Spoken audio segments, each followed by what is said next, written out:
Meghalaya Chief Minister Conrad K. Sangma today informed all efforts are being made to rescue the stranded miners in one of the coal mines in East Janta Hills district.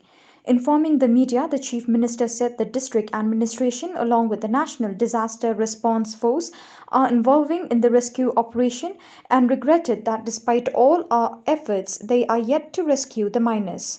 Sangma said the situation presents a grim picture to rescue the miners. Yeah, the rescue operations are on, and we have asked all the administration as well as other agencies, including NDRF, to also pitch in.